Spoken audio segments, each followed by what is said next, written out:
Mentoria Ribeirão. Oferecimento Apivida Notre Dame Intermédica. Mais saúde de qualidade, mais perto de você. Apivida e Notre Dame Intermédica, dois gigantes da saúde brasileira se uniram. E a gente gosta tanto desse país que espalhou medicina e odontologia de qualidade por todas as regiões. Com a maior rede própria de atendimento do Brasil.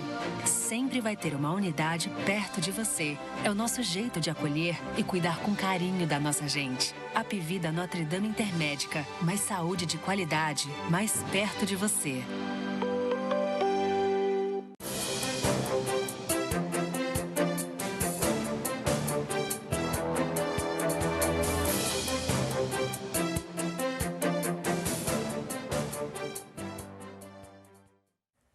Olá, boa noite. Seja muito bem-vindo, bem-vinda ao nosso Mentoria Ribeirão. O Brasil no futebol vai bem, obrigado. E na economia? Ah, não quer falar sobre esse assunto? Mas eu vou chamar a sua atenção porque é necessário. A gente precisa se preparar para 2023 e entender como as coisas estão funcionando faz toda a diferença. É claro que o ritmo tá bom, a economia não vai mal, não. Mas a gente vai tentar entender um pouco mais ao longo do nosso programa. Tá feito aqui o convite, queria contar com a sua participação, a sua pergunta. Você está sem dinheiro para investir, mas quer saber aonde você pode, de repente, vislumbrar a possibilidade de um novo trabalho? Ah, você tem um pouquinho de dinheiro e quer saber aonde investir? Tudo isso vai caber no nosso programa de hoje e eu sei que você está feliz e a gente também fica feliz com você. Vamos conhecer direitinho o tema e os nossos convidados. Novembro é um mês de bons números para a economia. A Copa do Mundo está movimentando bares e restaurantes durante os jogos. E lojas de artigos esportivos, decoração e eletrodomésticos comemoram aumento nas vendas. Vendas que nas últimas semanas foram impulsionadas pela Black Friday e que devem manter o ritmo acelerado com o pagamento do 13º salário. Mas após um ano de inflação em alta, disparada de preços nos supermercados, reajustes constantes nas bombas de combustíveis e muitas dúvidas sobre como a economia reagiria às eleições, 2022 chega ao fim com várias perguntas que impactam a vida de toda a população brasileira. Como será o cenário econômico em 2023? Embora debilitada, há caminho para uma retomada mais vigorosa no próximo ano? O que o mercado espera do novo governo federal? E como a equipe do futuro presidente Lula deve agir para promover o crescimento sustentável do país? Estas e outras perguntas serão respondidas pelos convidados do programa Mentoria Ribeirão. São eles: Fabiano Correia, economista, consultor de investimentos CEA; Renato Munhoz, empresário, presidente da Abrazel Alta Mogiana. A gente teve aqui um imprevisto na nossa agenda, o Renato não vai estar conosco, mas daqui um pouquinho o Gabriel chega para falar também sobre essa realidade. Sabe aquela oportunidade que você ficou esperando um tempão, né? Aquele livro que a capa é mais ou menos assim, ó, tudo que eu precisava saber sobre economia e nunca ninguém me ensinou? É esse livro que a gente vai trazer para o programa de hoje. Boa noite, doutor Ediceu. Feliz com o resultado do Brasil? Ah, muito feliz, né? Acho que todos nós estamos. Boa noite aos que estão aqui, aqueles que nos acompanham, que nos prestigiam toda semana com a sua audiência. Vamos aprender sobre economia. Vamos aprender sobre economia. Afiadíssimo, né, Fabiano? Boa noite para você. Claro, feliz também, né? Muito feliz, Adriana. Tudo bem? Portugal ganhou também, né? Até pelo menos até a hora que eu saí de casa, eu estava ganhando também. E, assim, meus antecedentes são portugueses também. Então, hoje estou duplamente feliz, né, com o Brasil e com Portugal. Espero que não tenha virado o jogo, mas Portugal estava ganhando. Quando eu saí de casa eu estava ganhando, mas não dá para saber o resultado. Se você souber, escreve aí para a gente, vamos fazer aquela ligação interna. Também você pode mandar sua pergunta, fazer o seu comentário, aproveitar a presença aqui do Fabiano conosco, para que a gente possa trocar, né? Trocar ideias, trocar informação. Com certeza é sempre muito positivo. Vamos começar a falar de atualidade. Com a Copa, a gente está vivendo uma economia aquecida antes da gente entrar no cenário político. Fazer um recortezinho. Copa interfere no cotidiano? Acho que interfere, com toda certeza interfere. Acho que tanto para o bem quanto para o mal, né? Então, assim, o setor de comércio que está diretamente envolvido, que vende produtos relacionados à Copa, certamente ganha com isso, né? Principalmente comércio de rua. A gente, né, passeando aí por Ribeirão e pelas cidades, você deve ter verificado muita gente vendendo ou camiseta, ou bandeira e etc. Setor de alimentos, né, bebidas e alimentos também, uma oportunidade das pessoas se encontrarem, confraternizarem. Então, esse setor de bares acaba sendo aquecido. Outros setores, eu diria que tem um pouco de dificuldade por conta de perder um pouco o foco, a concentração. Setor, por exemplo, construção civil, área bancária, setor de serviços, né? Então fica um pouco mais complicado. Hoje eu estava conversando com um empresário, inclusive, o Rogério Paes, que é da Gamol Construtora, ele estava me dizendo assim, que vai ter mais dificuldades de alcançar as metas que ele tinha estabelecido para esse mês, né? Você teve 2 feriados, né? Você teve o feriado de finados, o feriado da Proclamação da República e 2 jogos do Brasil. Então, assim, são dias que acabam tirando um pouquinho da concentração, mas, com certeza, acho que é isso, né? Quer dizer, mas a gente está vivendo um momento sui generis, né? Primeiro, Copa do Mundo em novembro, né? Se tudo der certo para a gente fica até o Natal. Uma coisa pode desqualificar a outra, ou seja, eu estou tão pensando em Copa do Mundo que não consigo pensar em presente de Natal, ou não. Na hora que é para comprar, uma coisa soma a outra. Hoje eu estou mais animado porque o Brasil ganhou, já vou lá e gasto mais dinheiro do que estava previsto. Tem que fazer algum alerta em relação a isso ou não? Acho que assim, em termos de finanças pessoais, sim, né, Adriana? Acho que a gente tem que tomar cuidado e ver o que cabe ali dentro do bolso. Essa conta a gente tem sempre que estar fazendo, né? E assim, porque a gente se contagia, né? O Brasil ganha, a gente quer comemorar, aí tem o Natal, tem a Black Friday lá com alguma coisa que a gente quer comprar também e tudo mais. Então, assim, esse contágio que é coletivo, ele é bom, o comerciante gosta, é importante para a economia, o Brasil está precisando disso, está precisando aquecer o seu comércio, está precisando aquecer a sua economia de uma forma geral. Mas, falando em finanças pessoais, é bom fazer as continhas ali para ver se está tudo cabendo dentro do bolso. Antes de falar de Brasil, a gente ainda quer falar de Black Friday, mas daqui um pouquinho eu quero trazer para a conversa o Gabriel. Obrigada, Gabriel, de ter conseguido estar conosco, né, na confusão que a gente fez aí com o Renato, mas super importante falar com alguém do setor, porque o assunto Copa significa comemorar significa sair para estar com os amigos. Vocês estão sentindo aquecimento no uso dos restaurantes e bares em Ribeirão Preto? Sim, a gente está começando o final do ano, né, e o final do ano para nós de bares e restaurantes é a época do ano, assim, vamos dizer, e juntou algumas coisas, né? Então a gente tem final do ano e tem Copa também. Então os restaurantes se prepararam muito bem para isso. Então tem vários restaurantes que abriram horários específicos para ver os jogos, então em programas específicos, e a gente vê um resultado legal, a gente vê aquecendo a nossa área, né? Mas é uma coisa que a gente precisa desse aquecimento constante. Então, até o final do ano, a gente precisa, porque nós de bares e restaurantes sofremos muito durante a pandemia, com o fechamento, com tudo que a gente teve. Então, a gente realmente precisa que o público compareça às nossas casas, vá aproveitar, vá comemorar, porque eu tenho certeza que o Brasil vai ganhar esse ano. Então, para você que quer comemorar, em vez de comemorar em casa, vá aos bares e restaurantes de Ribeirão Preto, prestigie as nossas casas. Não posso deixar de falar com você sobre o final, ou quase final, ou desejado final da Covid, que pode ser que volte, mas a gente vai falar sobre isso depois. Vocês já conseguiram se recuperar daquela fase ruim? Não, muito difícil. O nosso segmento ele sofreu muito, né? Existiam muitas casas, por exemplo, que elas não tinham delivery. Então, essas casas realmente elas tiveram que correr atrás, montar o delivery, é difícil até aprender. Então, muitos restaurantes de Ribeirão Preto sofreram muito por causa disso. Muitos fecharam. E nós, como um setor, como um todo, estamos nos recuperando. A maioria, a gente tem pesquisas dentro da Brasel que mostram que a maioria dos restaurantes está endividado. Então, a gente passa muito por isso, por tentar pagar esse endividamento que a gente fez no passado para manter os nossos funcionários, manter as nossas casas abertas.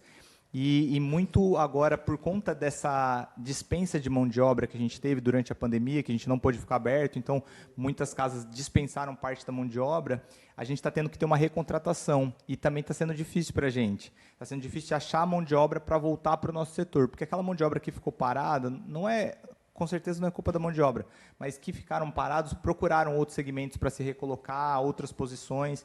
E nós, do segmento de bares e restaurantes, nós somos o maior empregador do Brasil de primeiro emprego e que tem a maior proporção de mulheres dentro das nossas casas, né? Então, essas pessoas do primeiro emprego, elas acabaram se recolocando, aprendendo em algum outro local e agora a gente não acha tão fácil para isso. Então, por isso, as casas, apesar do movimento estar voltando, a gente está tendo que rebolar, muitas vezes, contratar funcionários às vezes mais caros, ou pegar funcionários e dar muito mais hora extra, o que é cansativo para o funcionário e acaba sendo mais oneroso para casa. Então, a gente, depois dessa crise que a gente teve de ter que fechar, a gente agora está sofrendo um pouco disso da mão de obra. Mas eu tenho certeza que o setor é muito vencedor, assim, são os empreendedores do nosso segmento, a gente brinca que é um dos segmentos mais difíceis de se empreender, mas são empreendedores de casca grossa. Então, tenho certeza que a gente vai passar por isso aí, vamos comemorar também a Copa do Brasil. Isso é bom. A gente vai falar mais sobre isso daqui um pouquinho. Quero trazer também o Fabiano para essa conversa. Bares e restaurantes impactam na economia brasileira, se eles vão bem ou se eles vão mal? Com toda certeza, né? O setor de serviços, né, faz parte do setor de serviços, né, Gabriel, que emprega a maior parte da população. Então, assim, é importante esse aspecto que o Gabriel disse de seu primeiro emprego, né? Acho que é muito interessante ali você dar essa oportunidade e, com certeza, impacta de forma muito significativa. Principalmente, né, em cidades onde você tem um turismo tão evidente, né, a vida noturna, como é Ribeirão Preto, né, tem cidades mais e cidades menos, né, em relação ao quantitativo de prestação de serviço de vocês.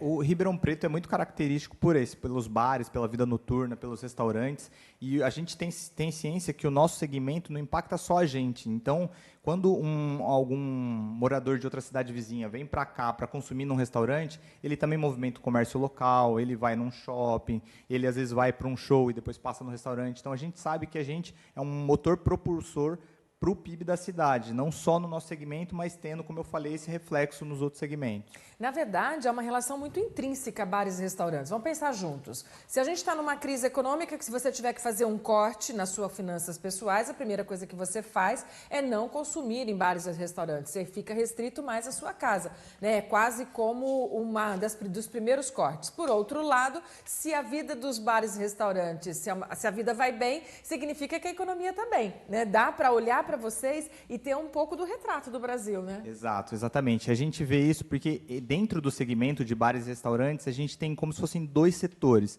A gente tem aquele consumo do dia a dia, que a pessoa lá está trabalhando no escritório, ela tem que sair para almoçar. Então, esse daí, o impacto é menor quando cai a renda, porque a pessoa ela já tem que almoçar mesmo. E a gente tem o segmento noturno, que é muito mais uma diversão, um lazer, e isso é o que mais sofre. Então, isso a gente viu minguar e quase acabar durante a pandemia, e agora a gente vê um pouquinho do reflexo da inflação, que aumentou os gastos, então aumentou os custos para o nosso setor, e também essa inflação impacta no quanto sobra no bolso do cidadão. Então, fazendo as contas de finanças, como todos deveriam fazer, acaba sobrando menos para a gente gastar, então a gente vai cortando, como foi bem dito aqui, cortando os primeiros gastos supérfluos, vamos dizer assim, que são os bares e restaurantes. O que a gente luta para dizer é que a gente também não é só diversão, a gente é saúde mental. Então, sair, encontrar os amigos, é uma coisa que faz bem para a sua saúde mental. Então, não deveria ser o primeiro corte. Já está fazendo aqui campanha, né? Se é lá da associação, você vai ser muito agradecido pela sua equipe quando chegar lá de volta.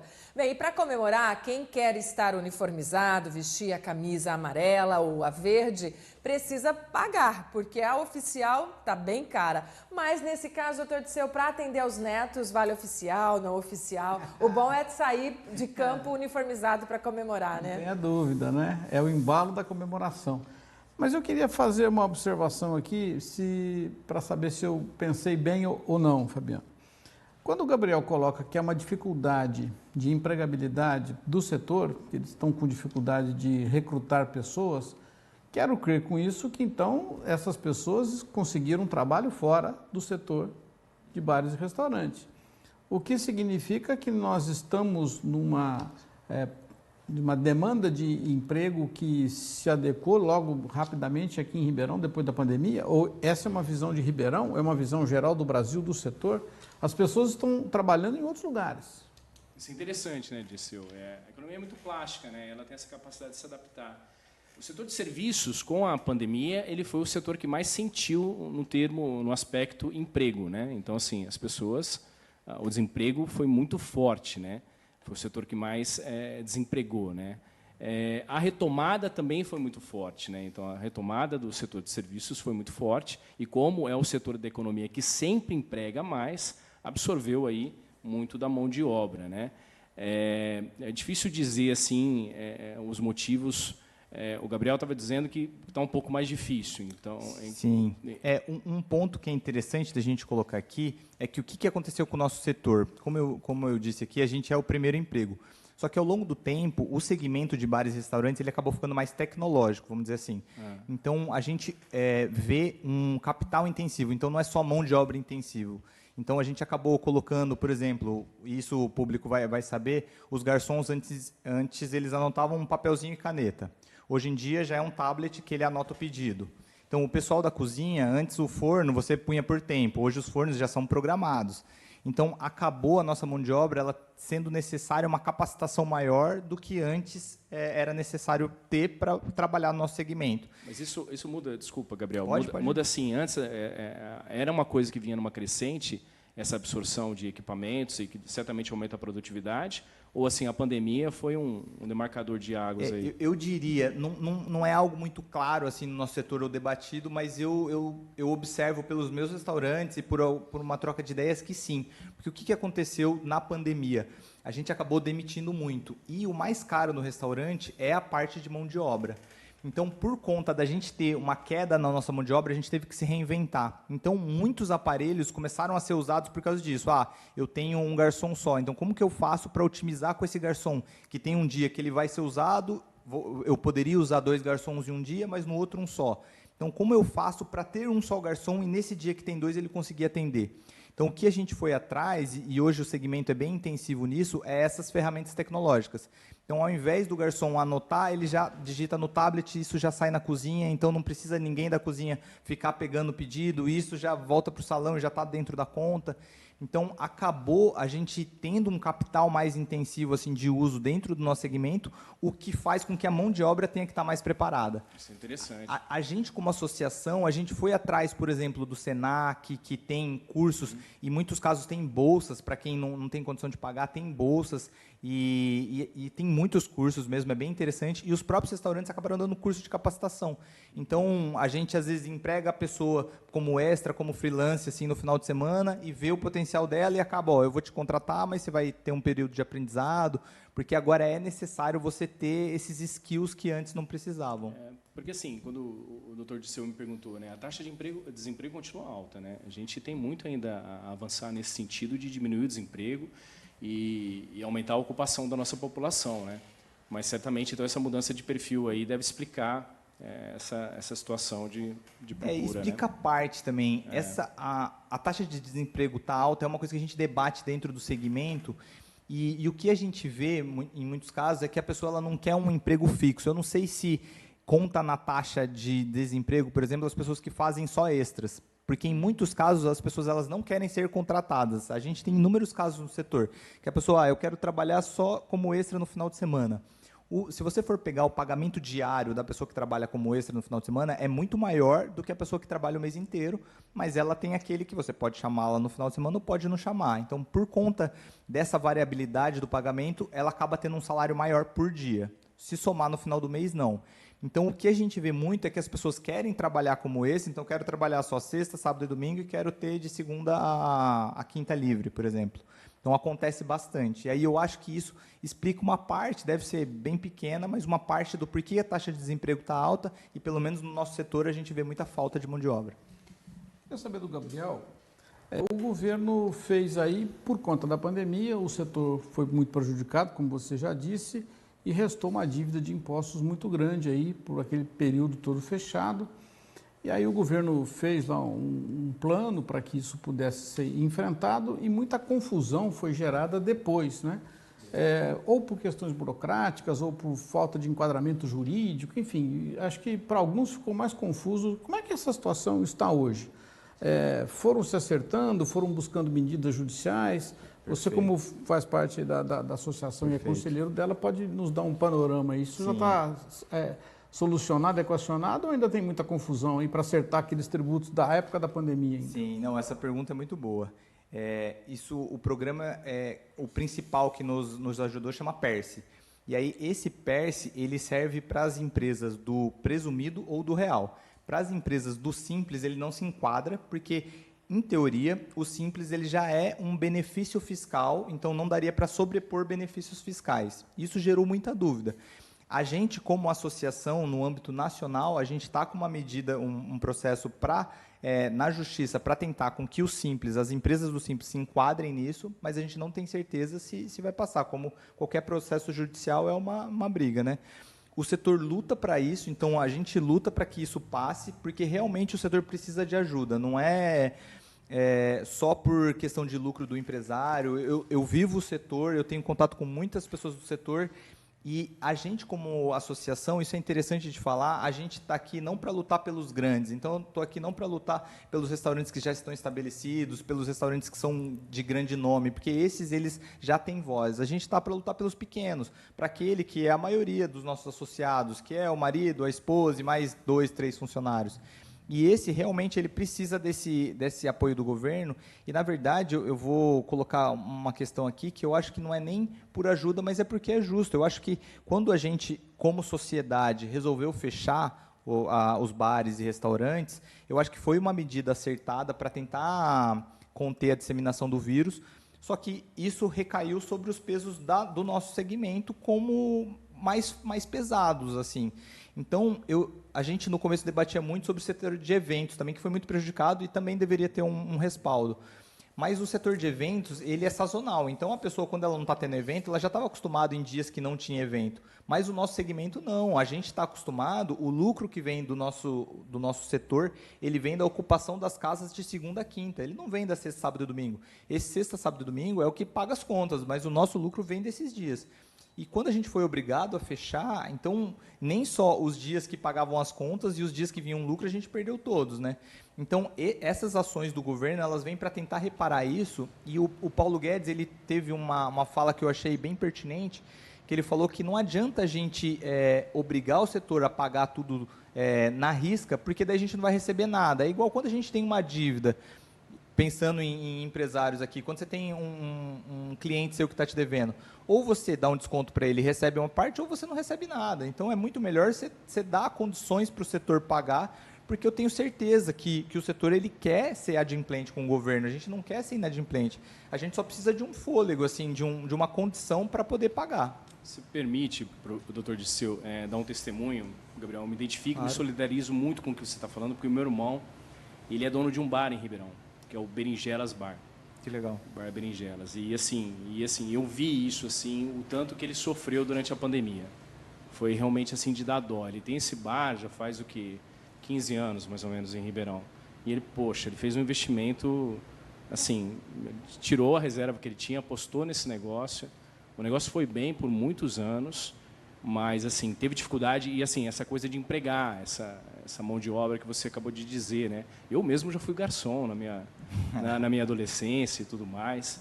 E, assim, e músicos que vão lá no bar e tudo mais, e cria-se uma amizade, uma conexão com essas pessoas e tudo mais.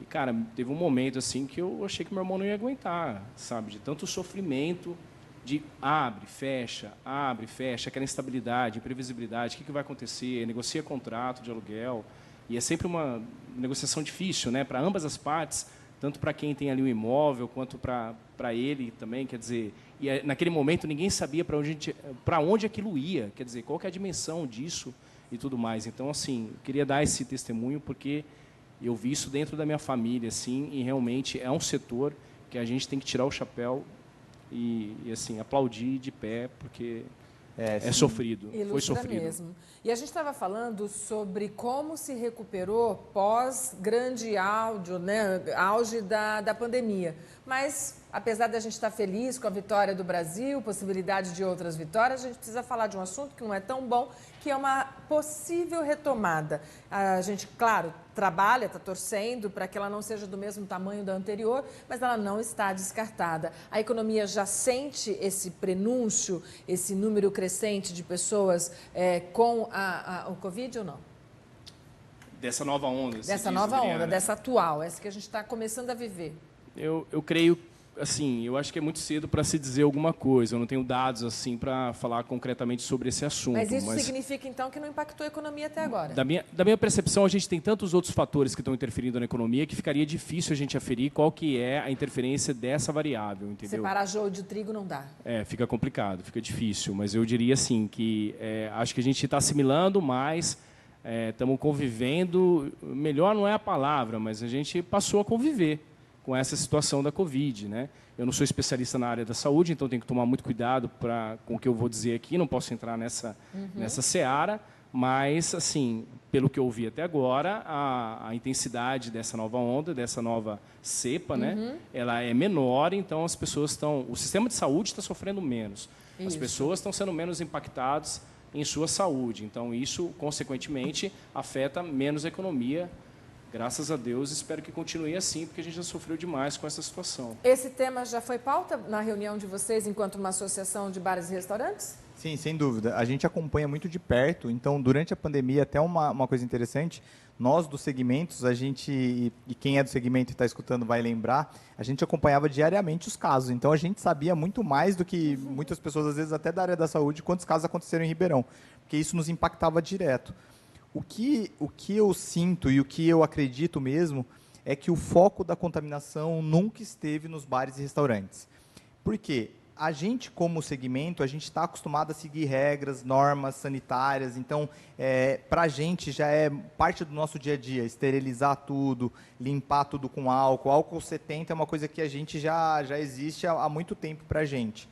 E o que a gente via muito na pandemia é que a gente estava fechado, só que em compensação as reuniões familiares, as coisas estavam acontecendo, porque é muito difícil você segurar a população 100%, né? Se não partir da população uma conscientização para a gente ter um isolamento, não é descendo por força de lei que você vai conseguir barrar isso.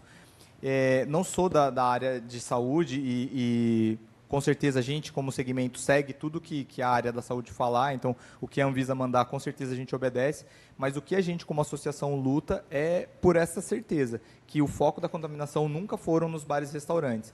A gente convive super com restrições, então durante a pandemia, quando foi aberto, e a gente tem só a elogiar a gestão do prefeito do Arte Nogueira, porque a gente ficou aberto quando o São Paulo inteiro estava fechado, então ele, em muitos casos, ele foi muito mais racional do que o nosso ex-governador.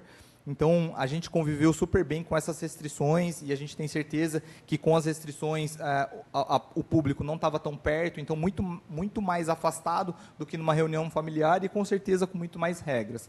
A gente começou a debater sobre essa cepa nova desde, acho que mês passado, acompanhando os casos, e a gente está junto com o pessoal da saúde para fazer o que for de suporte para eles, para a gente não ter o que teve anteriormente. A gente acredita, mas isso é uma crença, é difícil de pautar com algum dado por ninguém ser da saúde, que essa onda é bem menor do que era antes, e muito pela vacinação, né?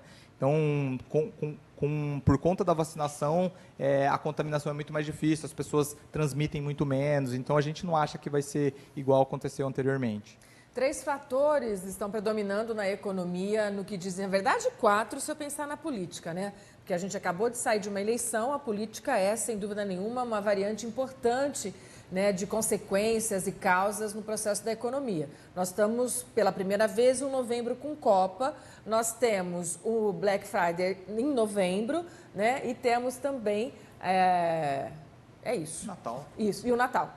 O quarto é o Natal. Sobre a Black Friday, há números que mostram o quanto ela altera a nossa realidade e também queria, talvez seja mais uma especulação, mas eu não vou deixar de perguntar para um economista, mas quando a gente fala de Black Friday no Brasil, já ouvi a expressão, eu não sei de quanto de verdade ela tem, quanto ela reflete nos números, mas eu já ouvi Black Fraude, dando um tom de que no Brasil, diferente de outros países, com destaque para os Estados Unidos, a gente aumenta o valor um pouco antes da época, em novembro, para depois mostrar que houve um certo desconto. Isso é real ou é coisa de brasileiro? Eu acho que tem que tomar cuidado... Opa, desculpa. Acho que tem que tomar cuidado com isso sim, né, Adriana? As pessoas assim acompanharem e verificarem se realmente aquele produto está mais barato ou se é um jogo ali de imagens, né, um ilusionista, alguma coisa do tipo. Mas eu acho que assim, a Black Friday ajuda o comerciante, né, a fazer uma promoção, algum produto que ele tem em estoque, dá para liquidar, para dar por um preço mais barato e que o consumidor ali está precisando de fato. Volto a dizer, em finanças pessoais, as pessoas têm que ver se isso realmente cabe no bolso. É importante para não comprar no impulso. Acho que a estratégia do comerciante na Black Friday é um pouco isso, né? É fazer o cliente ali comprar no impulso. Tomara que nesse impulso ele esteja adquirindo algo que seja realmente útil para ele e que caiba dentro do seu bolso.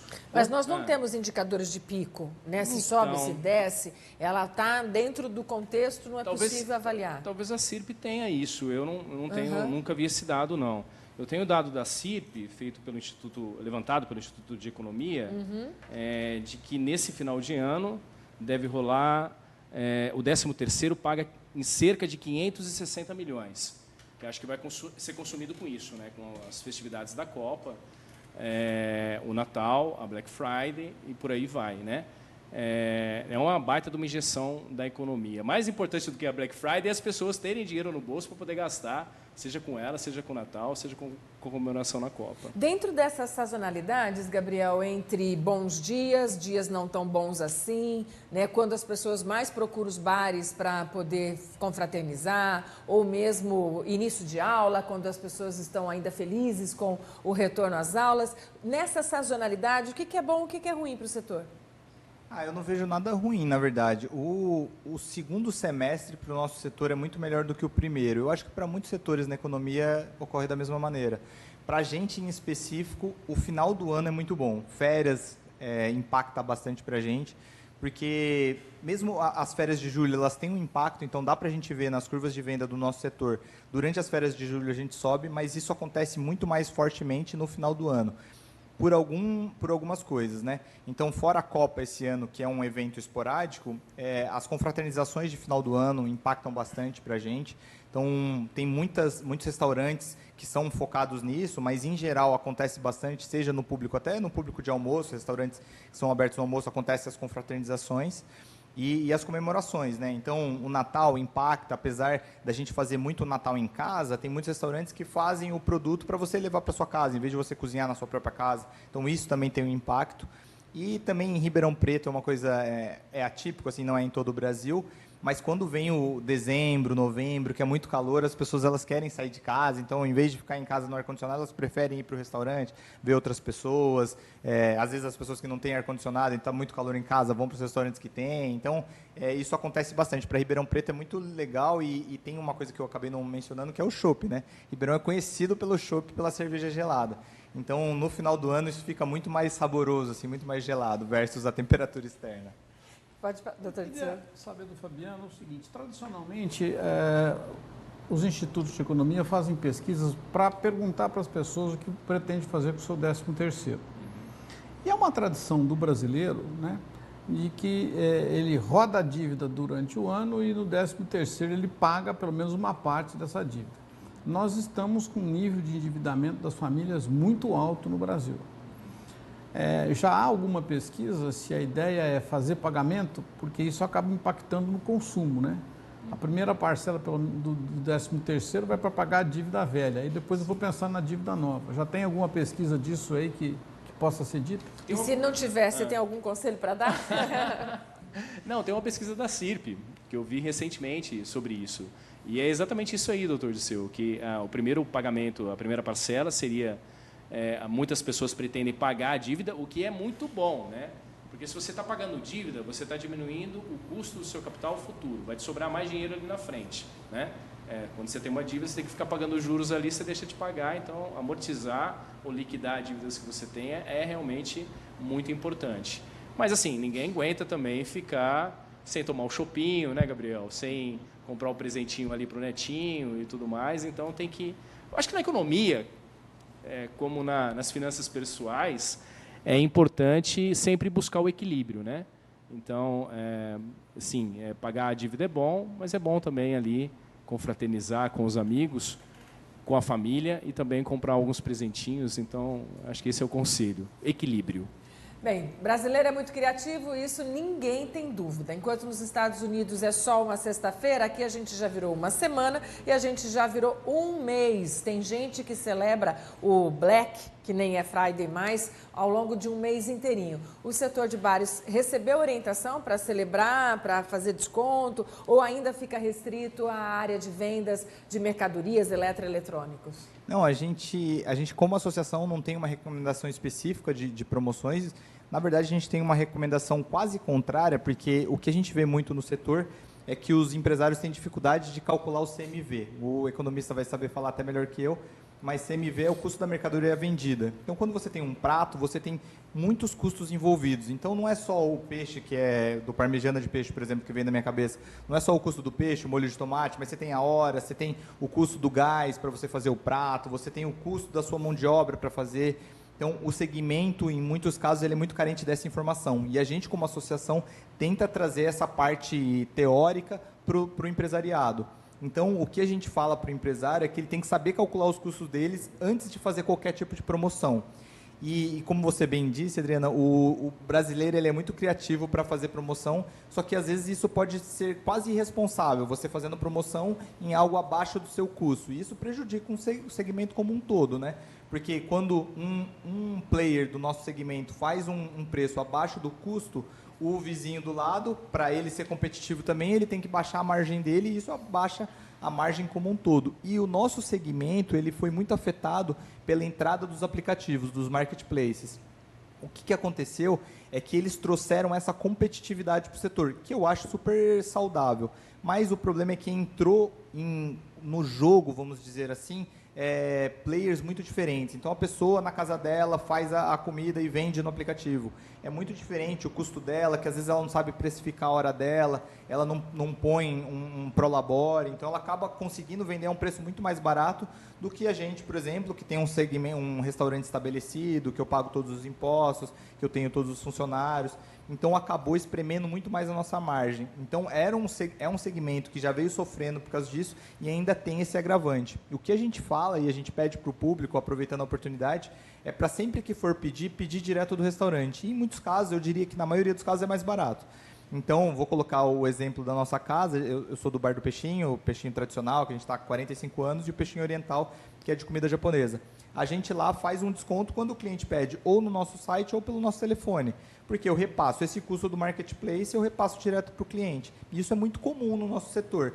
Então, durante a Black Friday, o que eu vejo muito acontecer, e dentro da associação foi muito discutido, é que houve muitas promoções para essa compra direta do restaurante. Então, ao invés de você comprar pelos marketplaces mais conhecidos, não vou citar aqui para não fazer propaganda de graça, para pedir direto no restaurante. Então, liga no seu restaurante de preferência, que eu tenho certeza que ele vai ter uma promoção durante o mês da Black Friday. Viu? Aprendeu? Essa era uma dica super importante para você. E você acabou trazendo um tema que eu acho super interessante, quero conversar com os dois sobre isso. Me ajuda aqui, doutor Disseu, que é a questão, no caso dos produtos, do e-commerce e no caso dos atendimentos, o food, aquele que você pede para comer em casa, que são dois sistemas que já existiam antes da pandemia, mas que foram impactados diretamente como alternativa. No caso do varejo, no caso das lojas, a gente teve em Ribeirão Preto um incentivo para as pessoas criarem os e-commerces. Isso se mantém, na sua opinião, na sua análise de economista? Já é possível medir o impacto desse tipo de serviço? Em relação a trabalho, emprego, assim, qual o conteúdo que a gente consegue compartilhar com o pessoal de casa sobre essa nova área? Na verdade, eu posso nem chamar de área de nova, porque ela não é tão nova assim, mas ela foi muito visada, né, nesse período de pandemia. Esse é um tema bastante complexo, né, Adriana? Acho que é uma tendência. Eu diria que é uma tendência que atravessa todos os setores, né? Não todos, mas assim, o setor de comércio, com toda certeza, quase que todos os segmentos, né? Eu acho que é uma tendência, as pessoas, os empresários vão ter que se adaptar a ela, com toda certeza, porque senão não vai sobreviver. Ela tem um aspecto de dinamizar a concorrência, né? Isso com toda certeza. Tem essa questão do custo, que o Gabriel tocou, né? Mas eu acho que não dá para fugir disso, não vai dar para fugir do e-commerce. Existem dados, sim, não vou conseguir trazer aqui, porque não reuni eles, mas é um segmento que tem crescido muito e que foi muito impulsionado pela pandemia. Isso, sem dúvida alguma. Já era uma tendência, a pandemia ela dinamizou isso, ela impulsionou, foi uma alavanca, né, de uma tendência que já existia e que, com certeza, veio para ficar. O emprego, né? Como é que fica o emprego nessa situação. A gente vai ter que acompanhar isso para e passo, para ver como é que a coisa vai se comportando, né? Eu acho que, assim, quando ganha produtividade, né, se a gente ganhar produtividade, aumentar as margens, a gente dá possibilidade ao empresário a ter mais caixa, mais capital para fazer investimento. E esse é o ciclo virtuoso da economia, né, e do mercado. Se isso acontecer, o empresário vai ter, né, condição de abrir outros negócios, ou do próprio segmento, ou de segmentos correlacionados, mas então acaba que uma coisa compensando a outra. Na perspectiva otimista sobre o emprego, é isso. Quer dizer, você ganha produtividade, você aumenta a margem, você, né, consegue mais capital para investimento e isso se retroalimenta, né? Numa perspectiva mais negativa, pode ter, no curto prazo, uma diminuição de empregos, principalmente nesse setor de serviço. Mas a gente vai ter que acompanhar isso aí. Eu vejo com muito otimismo. Acho que o consumidor final ele ganha com isso, né? Porque é isso, dinamiza a concorrência e com isso chega um produto mais acessível para ele em termos de preço. Quando a gente pensa na localidade, estou de acordo, eu acho que é super legal. Mas, entretanto, pensando de um outro lado, a gente tem uma possibilidade de 2 toques no meu computador eu comprar um produto na China, que vai chegar aqui na minha casa 12 dias depois, inclusive sem que eu pague frete. E aí os valores são alternativos, porque a gente tem economias de formatos completamente diferentes, inclusive com um contrato de trabalho, né? O jeito que paga o trabalhador brasileiro é completamente diferente como os chineses ganham lá na China. Isso acaba trazendo uma certa injustiça para a produção local? Acho que tem que ser discutido, Adriana. Interessante isso que você disse. É um aspecto muito importante que tem que ser discutido, sem dúvida alguma. Como é que a gente vai tratar os produtos que vêm de fora? É uma luta aí entre gato e rato, eu diria, né? A tributação, acho que o Paulo Guedes falava muito disso, né? Ele queria, uma das ideias dele de ter a CPMF seria isso, né? Porque aí não tem jeito. O cara pagou ali, teve uma transação financeira, vai ter um imposto. Só que aí traz outros problemas, que é o efeito em cascata do imposto numa carga tributária que já é muito complexa e que já é muito pesada no Brasil. Então, a gente tem que discutir, verificar esses problemas, acho que esse tipo de diagnóstico que você faz é importante, e aí ver como é que a gente vai lidar isso para tributar, tributar, regular e tornar a coisa... eu não digo criar barreiras, protecionismo, isso muitas vezes não ajuda. Não ajuda, de forma alguma ajuda. Mas, assim, a gente tem que tomar alguns cuidados para que a coisa ocorra de forma equilibrada, com toda certeza. Senão, a gente tem que cuidar dos tributos internos para que eles não percam tanto a concorrência com os externos, né? Alguma coisa tem que... Se ganhar maior volume, isso tem que equacionar. Exato. Assim, a questão da importação, ela tem que ter uma medida, Adriana. A gente não pode ficar, assim... alijado do mercado internacional. Isso é ponto. Assim, a participação do Brasil no mercado internacional é muito pequena. Você pegar, a última vez que eu fiz essa conta, o que representava assim, a nossa balança comercial, né? Juntando ali, somando importação e exportação, comparando com o PIB, dava cerca de 3%, pouco mais de 3%, não chega a 5%. Então, a gente é pouco integrado nas cadeias internacionais. À medida que a gente vai se integrando, a gente aumenta, assim, meio que estimula a nossa economia, o nosso mercado, os nossos produtores a melhorar, a ter ganhos de produtividade, a se tornarem mais competitivos. Então, só que isso tem que ser medido, você entende? É como um piloto de avião ali que está olhando para altitude, latitude, sei lá.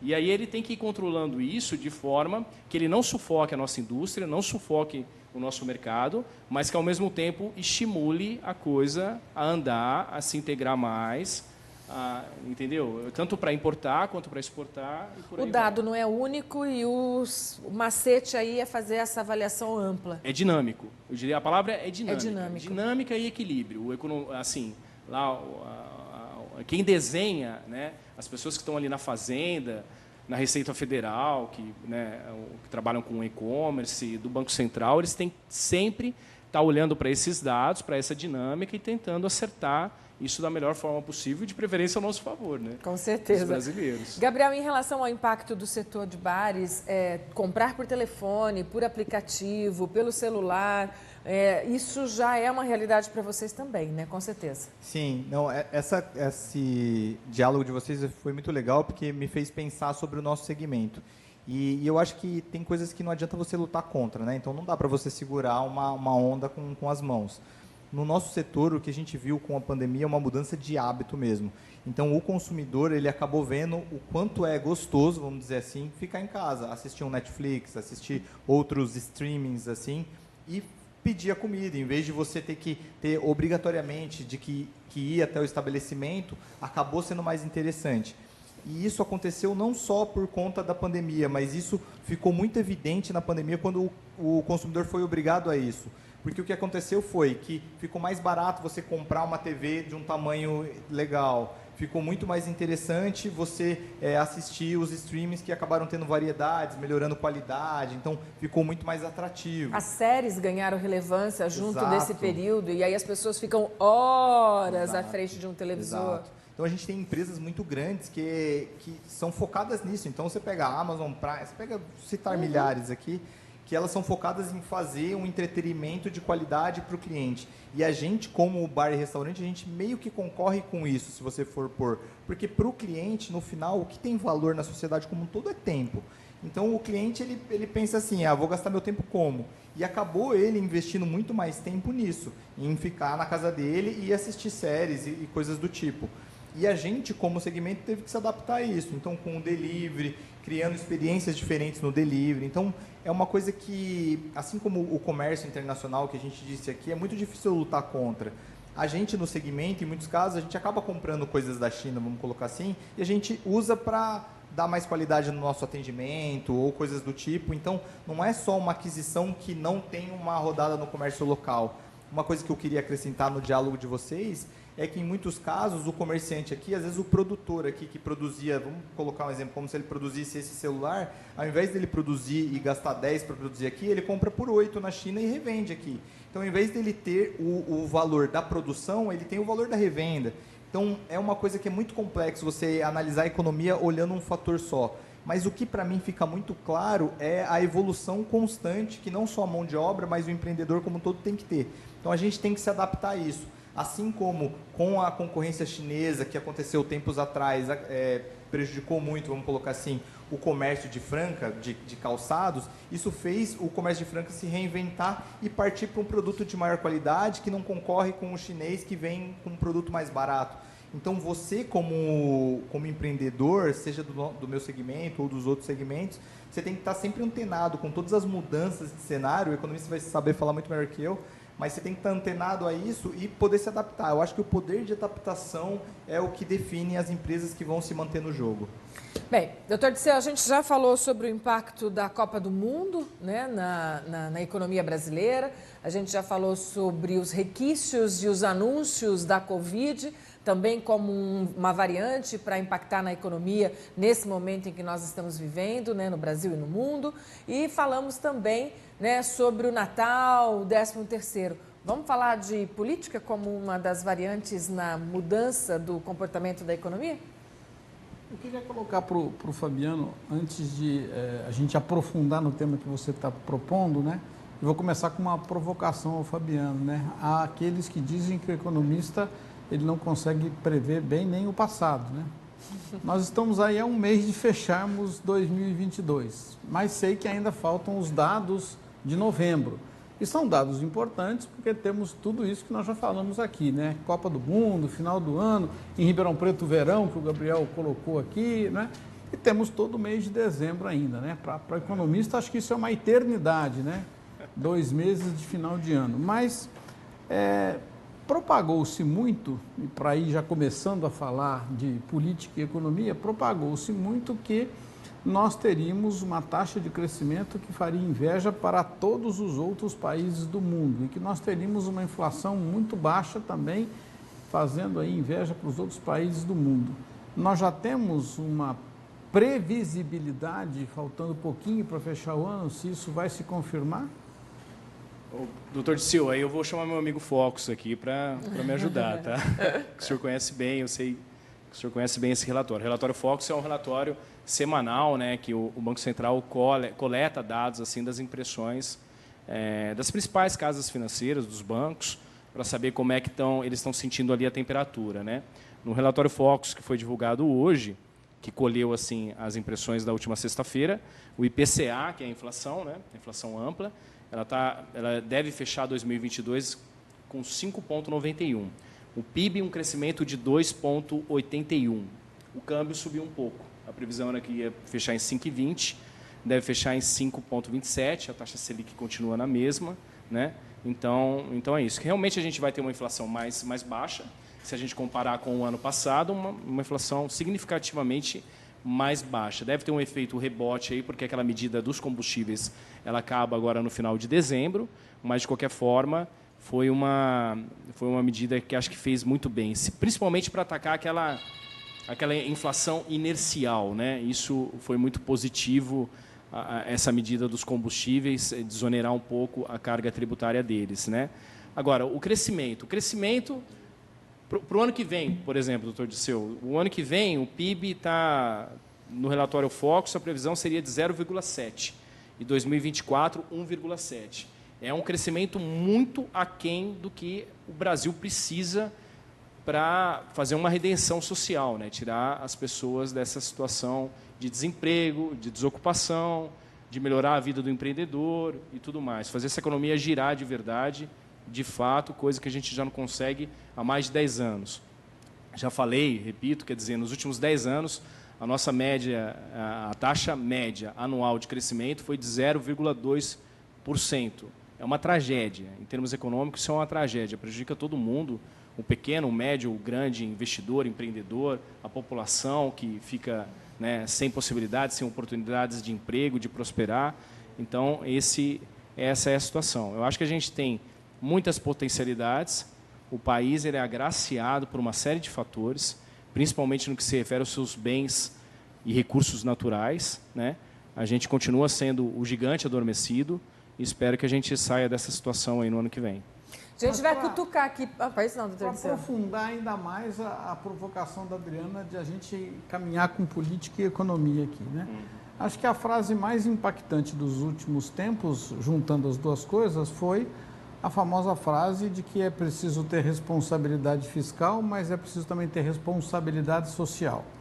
Para dizer que eu poderia estar acima do teto de gastos, para você que nos acompanha, foi fixado aí numa legislação que haveria um teto para que o governo gastasse. Afinal de contas, em toda casa há um limite de gasto, né? O que você ganha e o que você gasta. E a ideia é que o governo também tenha esse limite. E agora há uma discussão, mas eu preciso gastar mais porque eu preciso fornecer Bolsa Família, eu preciso fornecer remédio para a população. Então temos um debate posto. Eu não sei se é um debate real ou se no fim esse debate precisa ser entendido um pouco mais por ser meio ficcional. Mas de qualquer forma, a responsabilidade fiscal e a responsabilidade social, como é que nós encaixamos esses dois temas? Eu acho que esse debate ele existe sim, professor Disseu. Eu acredito na boa-fé das pessoas e, por isso, eu sempre digo isso. Então, eu acredito que as pessoas realmente pensam de forma diferente. E tem, assim, uma ala de economistas, que são os progressistas, que acreditam que uma expansão fiscal do governo, eles são mais tolerantes. Vamos dizer assim, eles são mais tolerantes com essa perspectiva de expandir mais o gasto público, né? Em nome de promover crescimento, em nome de promover um bem-estar social. Existe uma outra ala de economistas que são mais conservadores, que acreditam que a gente só vai alcançar o caminho da prosperidade através de muita responsabilidade fiscal. Eu acho que, assim, tanto uma ala quanto a outra, eu estou falando dos progressistas e dos liberais, tentando fazer uma distinção aí. Eu não gosto dessa... Eu acho que a gente tem que se livrar um pouco dessa concepção de esquerda e direita, que está criando mais problemas, trazendo mais confusão do que permitindo que a gente avance nessa discussão, né? Então, assim, essas duas alas, acho que o presidente Lula hoje ele está sendo afetado por pensadores, tanto de uma ala quanto da outra. Eu acho que o projeto dele, lá no primeiro turno, nasceu com essa ala mais progressista, eu diria até mais à esquerda, né? E depois, no segundo turno, se aproximou dos pensadores do Plano Real, que são mais conservadores e que trazem essa pauta da responsabilidade fiscal. Esse pessoal, quer dizer, essa ala mais liberal, acredita... Porque, assim, ambas as alas concordam que a gente vive um estado excepcional, que realmente as pessoas precisam de uma assistência e que, por isso, justifica o auxílio emergencial, o Bolsa Família e coisa do tipo. Isso eu acho que é um consenso construído em ambas as alas. A questão é que os liberais defendem que a gente precisa priorizar o nosso gasto no Estado.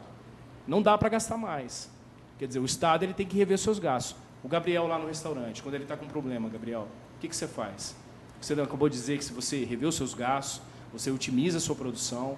Se você tiver que, infelizmente, né, reduzir o seu quadro funcional, você vai ter que fazer em nome da sobrevivência do restaurante, em nome da sobrevivência dos demais que vão ficar ali, para o seu negócio sobreviver, enfim, para os seus stakeholders, o seu fornecedor, honrar os compromissos com o seu fornecedor e etc. E tal.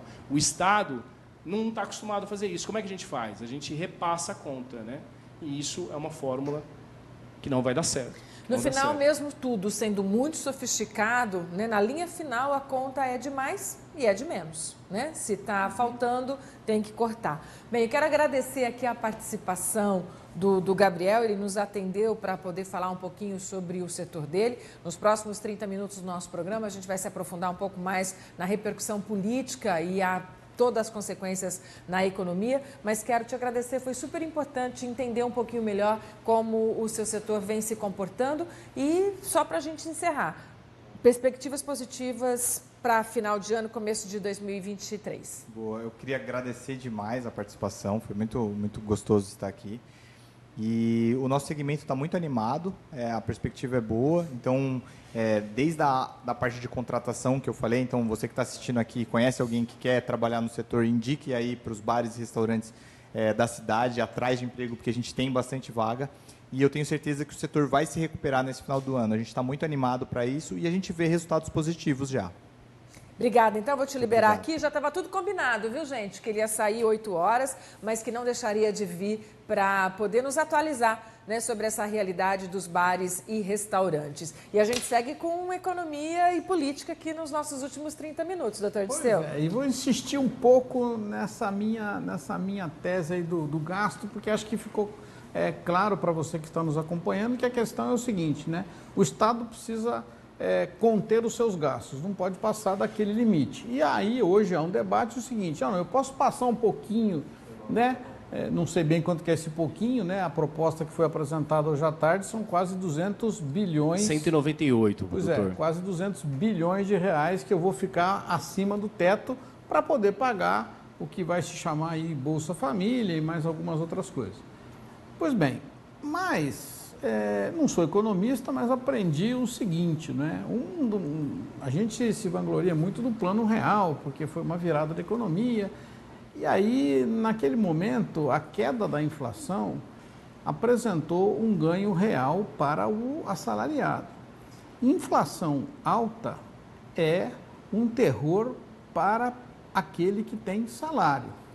E muitos daqueles que não conseguem se defender da inflação fazendo aplicações financeiras e tudo mais.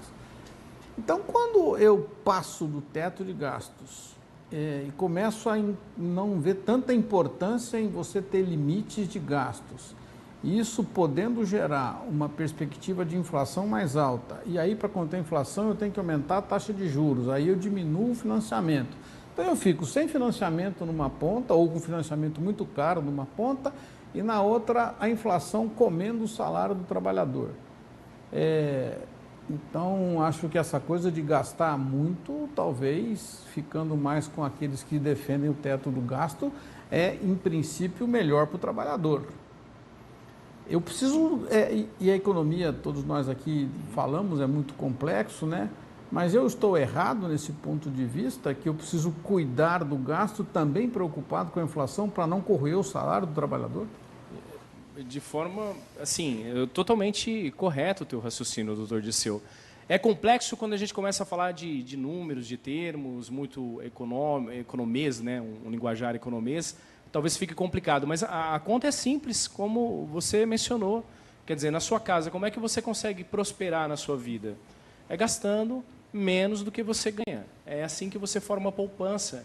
E é assim que você se posiciona melhor nas suas estratégias, no seu projeto de vida. Se você é um empreendedor ou se você é um trabalhador e vai investir em educação, na tua educação, na educação dos seus filhos, para que eles tenham melhores condições de trabalho no futuro. Se você tem um negócio, gastando menos do que você ganha, que você vai conseguir fazer reinvestimento, reinvestir no seu negócio e aí atrair mais clientes, melhorar o seu negócio, prosperar, expandir. É assim que funciona a vida. Então, assim como funciona as finanças pessoais, a finança doméstica, deveria funcionar o Estado. Parece uma coisa tão simples, né? Tão óbvia, mas tão difícil de ser entendida. Por quê? Porque parece que o nosso cérebro, parece não, isso acho que está dentro das finanças, das explicações das finanças comportamentais. Normalmente, nós vislumbramos apenas o curto prazo. Então, por exemplo, o auxílio emergencial ou Bolsa Família, ele vai atender parte da parcela que precisa ser atendida, precisa ser assistida no curto prazo. Qual que é o efeito disso no longo prazo? A gente tem estudos que demonstram, a gente já está investindo em programas de transferência de renda já há muito tempo. Quais são os estudos que demonstram que isso tem realmente levado essas pessoas a uma prosperidade, né? A gente não tem muito esse dado muito bem avaliado, a gente precisa de indicadores. O Pércio Arida, que é um dos economistas dessa ala mais liberal, que foi um pai intelectual do Plano Real, ele tem falado muito sobre isso, né? E esse debate é interessante, é muito interessante que essa ala progressista, com essa ala liberal, debatam esse tema exaustivamente. Eu acho que, assim, se a gente comparar há 20 anos atrás, o que a gente tinha de acúmulo de discussão disso, eu acho que o país avançou. Isso era uma coisa que... O senhor se lembra, doutor Disseu, disso está na pauta, da gente discutir isso na década de 90, antes da década de 90, final da década de 80? Você se lembra, Adriana? Eu acho que não. Então, acho que hoje a mídia, junto com as pessoas, que as pessoas passaram a discutir sobre isso, e assim e as lideranças políticas e as lideranças intelectuais na área da economia estarem discutindo isso e trazendo isso para a pauta já é uma coisa, é sinal que avançou, e já, algum avanço teve. Eu procuro ser otimista nessas perspectivas. A gente tem leis hoje, que é a lei de responsabilidade fiscal e a lei do teto de gastos, que o senhor bem mencionou. São leis que precisam ser preservadas, porque se a gente perder isso, a gente perde o controle inflacionário, a gente perde a nossa moeda. O maior bem de um país, da economia de um país, é a moeda. E é isso que está em jogo. Eu só queria fazer aqui um alerta, o seguinte, né? Ao falar da legislação aí, da emenda constitucional que foi encaminhada hoje, né? Para não dizerem que eu estou a favor ou contra um político ou outro, porque hoje em dia isso ficou complicado na nossa vida, né? Os dois candidatos do segundo turno tinham a mesma proposta. Então, quer ganhasse um ou ganhasse o outro, né, essa discussão estaria posta na mesa hoje, porque não há possibilidade no orçamento do ano que vem de cumprir a promessa dos dois candidatos. Então, nós teríamos aí essa discussão de gastar mais... Qualquer que fosse o resultado. Qualquer que fosse o resultado. Leilão populista. Eu estava chamando isso de leilão populista. Houve um verdadeiro leilão populista na nossa eleição. Quem dá mais? Começou com 400, 600. Aí o Ciro veio e falou que era 1.000. Quer dizer, foi um leilão essa eleição, cara. E assim, veja bem, doutor, bem disse o senhor, tomar cuidado com as palavras, porque realmente tem muita gente passando necessidade, que depende desse auxílio. Então, não é um ponto aqui de dizer que isso não precisa ser feito. A discussão é sobre prioridades.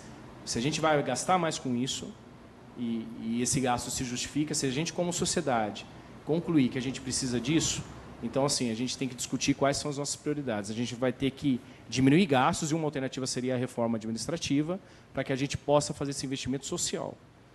Agora, não dá para largar a responsabilidade fiscal em nome disso, porque a gente vai perder as duas coisas.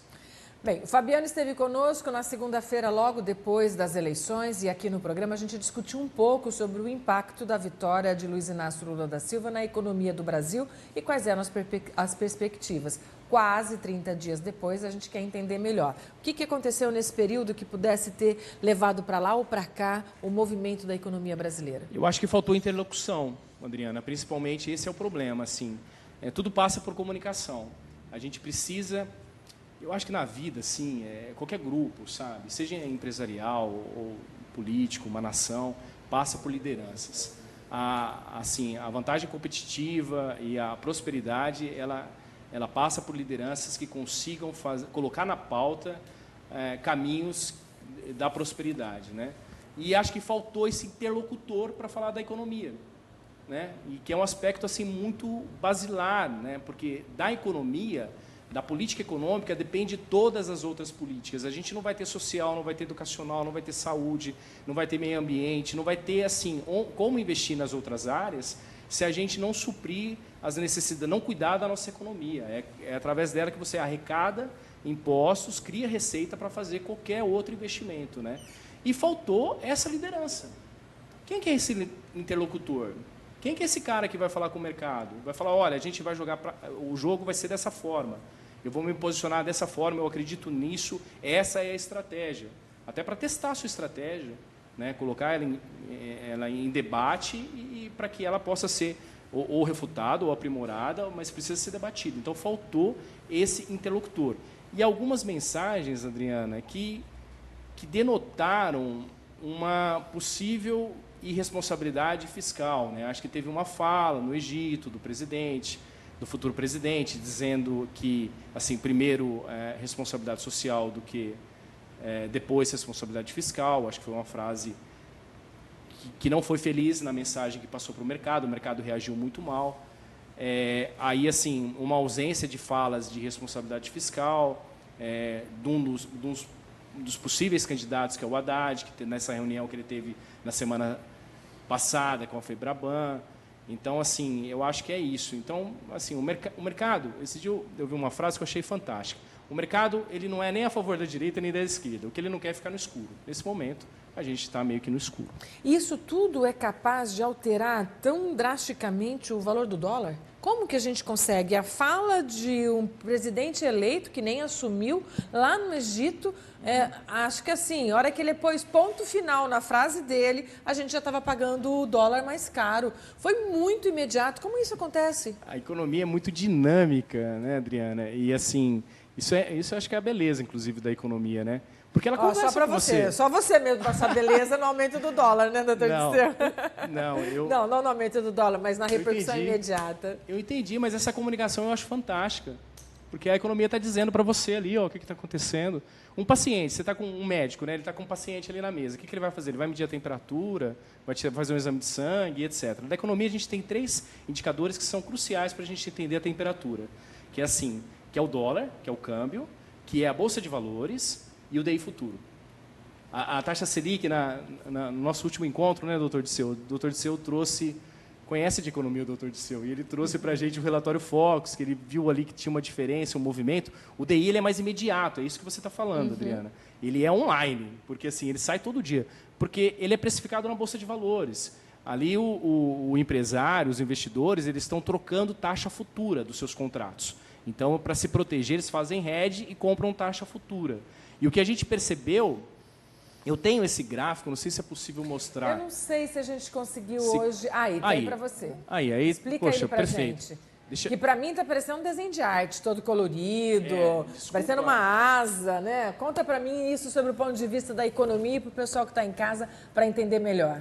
Desculpa assim a crueza, fui eu que compilei esses dados aí, mas aí o que eu tenho aí, ó? É um gráfico mostrando a curva de juros futuro, DI futuro, tá? Então, essas 3 linhas... O que são juros futuros para a gente deixar bem claro para quem está nos acompanhando? Boa pergunta, legal. A taxa básica de juros hoje ela está em 13,75, isso é a taxa Selic, é o Selic meta, né? Mas essa taxa é negociada todo dia no mercado. É online a coisa, né? Então aí você tem o DI, o CDI. O CDI é a fotografia, o momento ali em que está sendo, né? Que ele é precificado. Normalmente ele fica um pouquinho abaixo da Selic meta, tá? Que hoje está em 13,75. Só para a gente entender o pessoal de casa, ponto de início, a gente está falando em cronológico de data? Isso, ali eu peguei assim a fotografia não, né? O filme, a curva, a partir da data de hoje, né? Sim. Então, assim, os próximos 2 dias, a expectativa, a que preço foi comercializado derivativos futuros que formam o preço do DI. Então, de certa forma, é como o mercado está formando expectativas a respeito da taxa de juros futuro. Ficou complicado, Adriana? Olha, o negócio é o seguinte, você acorda de manhã, não vale nada do dia, vale tudo de 3 dias depois. É mais ou menos isso se a gente pensar aqui em termos de cotidiano. Mas tentando ser mais simples. Eu tenho que tomar decisão no campo da economia a partir daquilo que está previsto para daqui 3 dias. Você tem um contrato. Pensa assim, Adriana, você tem um contrato, tá? Esse contrato você tem que honrar ele em CDI. Sim. Tá? Então lá você tem um contrato, você toma um crédito e aí você tem que honrar ele em CDI, tá? O CDI é o primo da taxa Selic. Tá bom. Legal? Esse contrato seu, ele tem 10 anos. Ok. E aí você tem uma empresa, você fechou aquele contrato, você comprou o teu equipamento com aquele contrato, tá ok? E aí você fala, poxa, será que eu vou ter fluxo de caixa para pagar isso aí? Se a taxa subir muito, o que eu faço? Se for até 15%, por exemplo, eu acho que meu caixa aguenta. Se passar disso, meu caixa não aguenta. O que esse investidor faz? O que esse empresário faz? Ele vai na bolsa e compra um derivativo futuro, um swap. Tá. E aí ele compra, por quê? O que aconteceu? Ó, eu compro num valor que, se passar de 14,5, breca nos 14,5. Qual o preço que foi? Entendeu? Isso é o mercado de derivativos, ele é online. É complicado de entender, não vou nem pedir para o pessoal de casa entender, mas explica o gráfico para a gente, o que ele aponta. Então, o que ele aponta? Ele aponta que a expectativa, e é o que interessa de fato, a expectativa da Bolsa, né, do mercado, é que a nossa taxa, se puder voltar ao gráfico, as três curvas inferiores, elas são de uma semana antes da eleição, de um dia antes da eleição e de um dia depois da eleição, tá vendo? Tá. A maior curva da de baixo? Ou... As de baixo. As de baixo, tá. As de baixo. A maior curva se deu ali 3 dias depois da eleição? As de cima é de uma semana depois da eleição, 2 semanas depois da eleição e da última sexta-feira. O que você está vendo com a curva, Adriana? Ela está subindo. Então, a expectativa de taxa futuro, ela está subindo com as declarações que foram feitas. As sinalizações, então, criou uma expectativa, uma atenção no mercado, que a taxa de juros futuro vai ser maior. Isso, então, a gente está falando de custo de capital. O custo de capital é uma coisa simples. É quanto que vai estar custando o crédito daqui a 1 ano, 360 dias, 2 anos, 3 anos, 4 anos. Isso é um problema para a economia. Por quê? Porque quando eu aumento o custo de capital, eu dificulto o investimento. O que gera emprego? O que gera crescimento? O que gera renda? Investimento. Esse é o desenvolvimento Quando eu estou no sustentável. escuro, eu não invisto, eu guardo debaixo do colchão e espero mais um pouco. Clarear isso é que vai me deixar o setor empresarial se posicionar mais fortemente. Clarear essa interlocução. Isso quer dizer assim, é uma conta, aí é uma equação. É assim, qual que é o tamanho da dívida pública? O tamanho da dívida pública é o quanto que o gasto público vai expandir. Okay. Isso é uma conta. Quanto maior for essa expansão do gasto público, maior vai ser a pressão inflacionária. Se isso acontecer, para conter a inflação, eu tenho que vir com o aumento da taxa Selic. Uhum. Então, aumenta a taxa de juros futuro, dificulta o investimento. Não sei se ficou claro. Não é fácil de entender, não, né, doutor Disseu? Mas altera o preço da batata lá no supermercado para a dona de casa. A gente é que tem dificuldade de entender como tudo acontece. Mas o que eu, não sendo economista, fica claro para mim é o seguinte, né? Hoje há uma projeção de uma taxa de juros maior. Ela ficou maior. Se eu tenho uma taxa de juros maior, eu tenho dificuldade de pegar dinheiro emprestado. Se eu tenho dificuldade para pegar dinheiro emprestado, eu tenho dificuldade de fazer investimentos. Eu tenho uma empresa... Comprar juros. Preciso... Então, eu tenho... O cenário hoje é de que eu vou ter mais dificuldades porque eu tenho uma taxa de juros maior projetada. Entretanto, daqui 3 dias pode se alterar? Pode se alterar, dependendo da interlocução. Esse que é o ponto. E a gente está falando de futuro, de expectativa futura.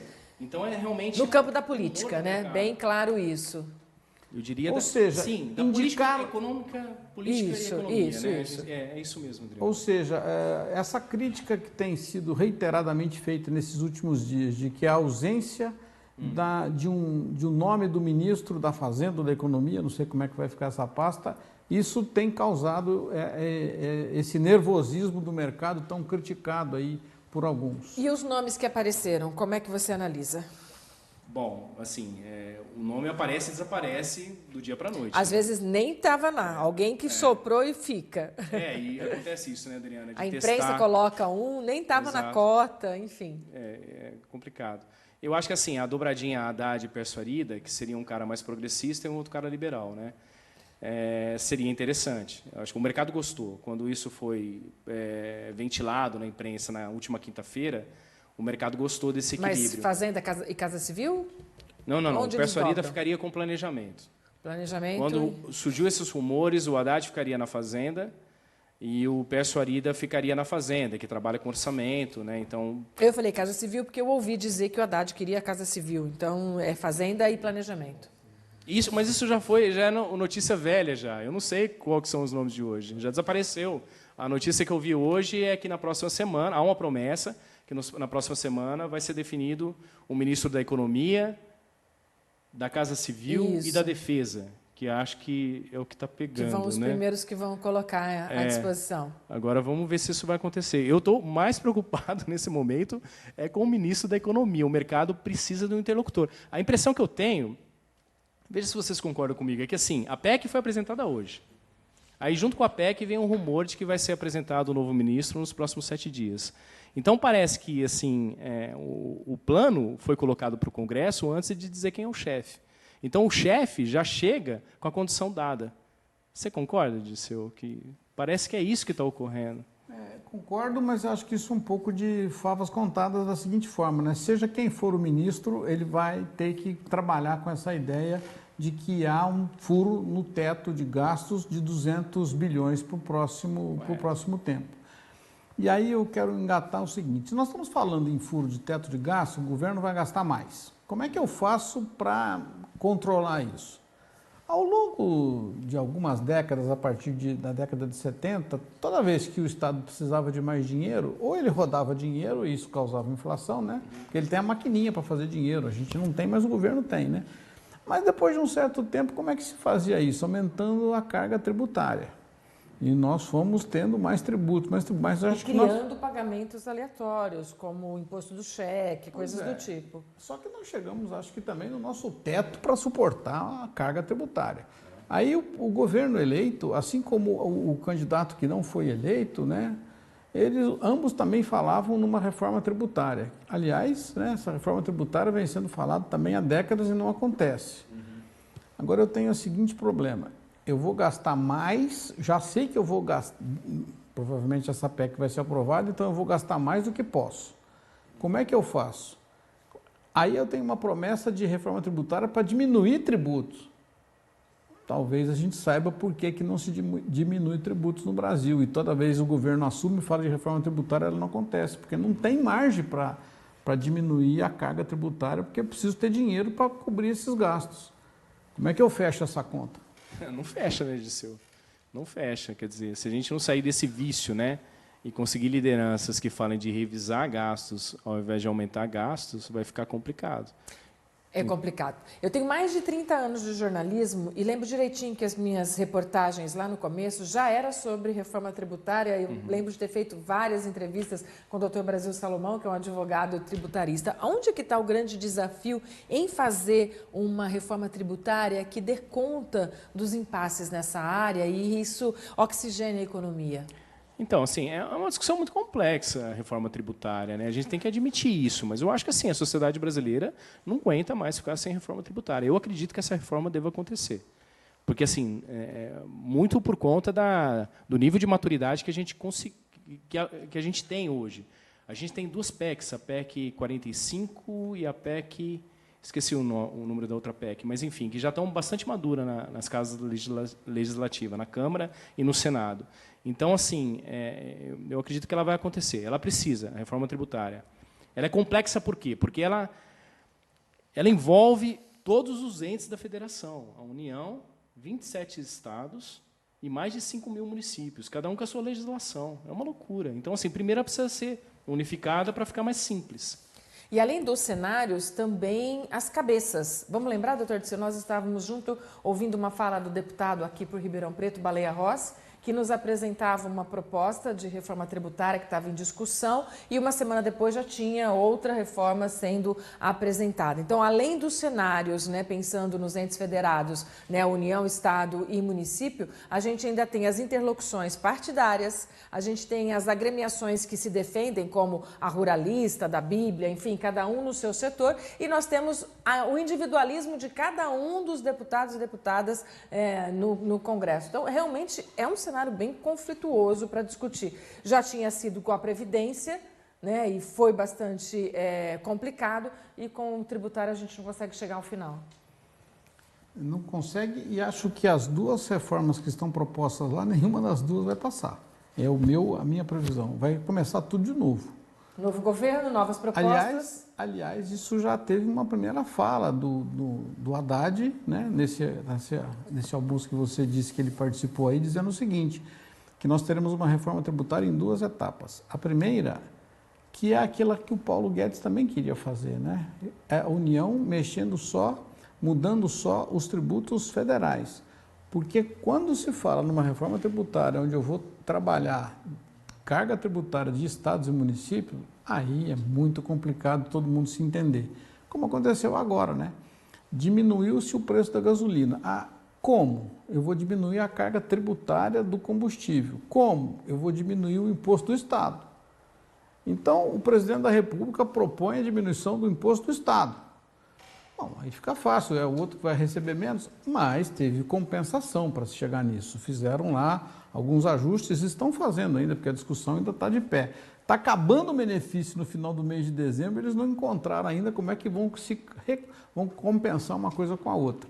O que eu sei é fazer reforma tributária no Brasil, considerando a distribuição, né?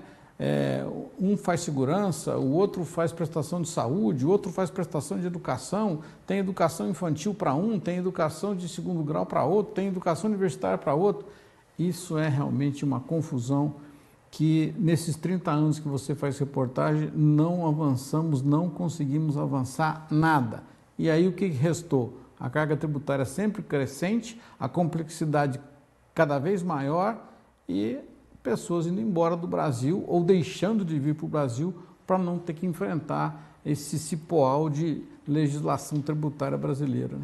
Mais de 30 anos depois, se eu fosse entrevistar hoje um advogado tributarista, eu faria as mesmas perguntas de mais de 30 anos atrás. Mas vamos falar do que está mais perto da gente, né? O que pensar para essa virada de ano em relação à economia? Mais perto. Com as interferências políticas, né? Porque as outras interferências elas são muito momentâneas, vão e voltam, como é o Natal, como é a Copa do Mundo. Mas a política vai interferir. O que a gente espera, né, com o que você já sabe, com o que você já tem acompanhado para começar o ano de 2023? Bom, a gente sabe que assim, internacionalmente já tem uma desaceleração em curso da economia, né? Que está promovendo uma política monetária contracionista. Isso não ajuda a economia.